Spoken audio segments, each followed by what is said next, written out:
The day I found out, it was 2 o'clock in the afternoon, and I had to be at work at 4. And I told myself to quit crying because it's not going to change anything. You still have to go to work every day. You still have to get through life. It was an emotional day, and I don't even remember finishing work, punching in or punching out. I just remember telling my boss, because I was up for promotion next, and I had a feeling this was going to throw a big loop into it. So I was diagnosed on May 31st of this year, and for 31 days I lived with cervical cancer. I had surgery on July 1st, and I remember waking up and my surgeon said, "You did great, kid." I thought it was pretty funny because you're going through a pretty adult moment in your life. And then that reminded me, I'm never going to be pregnant. I'm never going to have children. And my doctor corrected me and she said, "No, you're still going to be one hell of a mom one day." And that meant a lot to me because your whole life growing up as a woman, you just think about, what if I lost my breast? What if I lost my hair? But very few women think, what happens if you lose your fertility?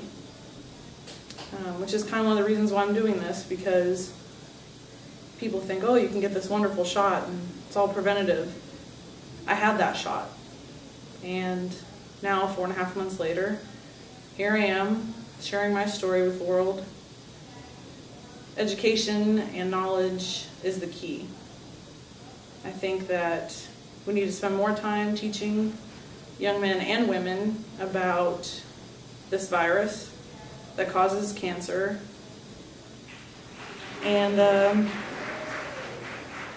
I feel that there isn't enough emphasis on it in our schools. I am 27 years old. I'll never know what it's like to be pregnant.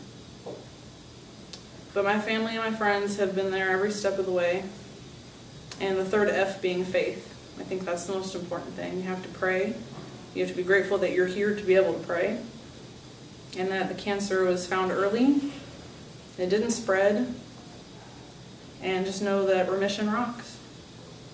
I immediately called my mother after I got the phone call from my doctor.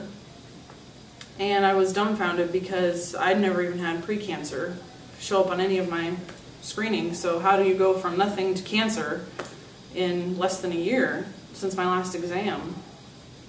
And my mother, being the guardian angel that she is, said, take a deep breath. It's not the end of the world.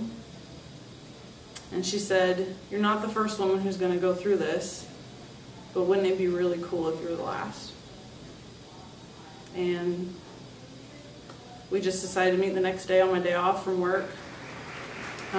She actually made some of the phone calls for me because it's a tough thing to call people and tell them. People hear the word cancer and they automatically assume that you're going to die. So it was important for me to have my mother there to share that information with people. It's a hard thing to do alone. On my 6-week post-op checkup, the scheduler at my oncologist's office gave me this email about the fashion show. And I thought, wouldn't it be cool to walk down a runway and at the end, flex your muscles, because I'm fighting like a girl and it feels damn good. I think it's very important for cancer survivors and the families of cancer victims to be involved in the community.